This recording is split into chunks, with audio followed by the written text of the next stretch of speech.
धर्मी लोग खजूर की नाई फूले फलेंगे और लेबनान के देवदार की नाई बढ़ते रहेंगे। रविवार 26 अक्टूबर 2025। आज के मनन के लिए मैंने आप ही के लिए चुना है पहला शमूएल अध्याय 2 और उसका 21वां वाक्य।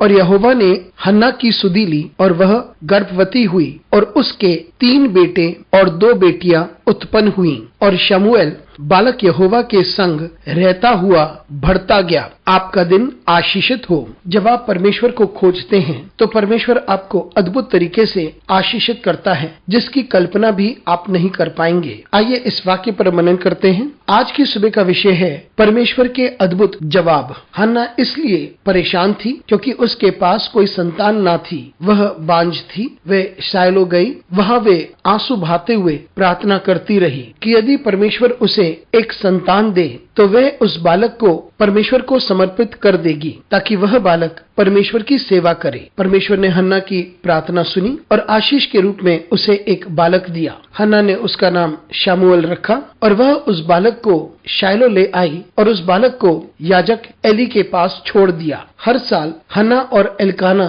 शमूएल से भेंट करने जाते थे और उसके लिए एक उपहार भी ले जाते थे। और एली ने एल्काना को आशीषित किया और उससे कहा कि हन्ना के द्वारा तुझे और भी संतान मिले और यह आशीष पूरी हुई। और इस पद में हम पढ़ते हैं कि एल्काना और हन्ना को 3 पुत्र और 2 बेटियां उत्पन्न हुई जो शमूएल से अलग थे। और परमेश्वर का वचन कहता है कि शमूएल परमेश्वर की उपस्थिति में बढ़ता गया। जब हन्ना ने प्रार्थना करी और उसने अपने पुत्र शमूएल को परमेश्वर के भवन में छोड़ दिया था, उस वक्त शमूएल उसका इकलौता पुत्र था। उसने उसके पश्चात परमेश्वर से कोई आग्रह नहीं किया। उसने परमेश्वर से कुछ और नहीं मांगा, लेकिन परमेश्वर ने हन्ना को आशीषित किया और यह एली की दुआ के द्वारा हुआ। और परमेश्वर ने न केवल एक पुत्र दिया लेकिन परमेश्वर ने उसे 5 संतान और दी। मित्रों, जब हम अपनी प्रार्थनाओं को लेकर परमेश्वर के सामने आते हैं और हम एक प्रतिज्ञा करते हैं और यदि हम उस प्रतिज्ञा को पूरी करते हैं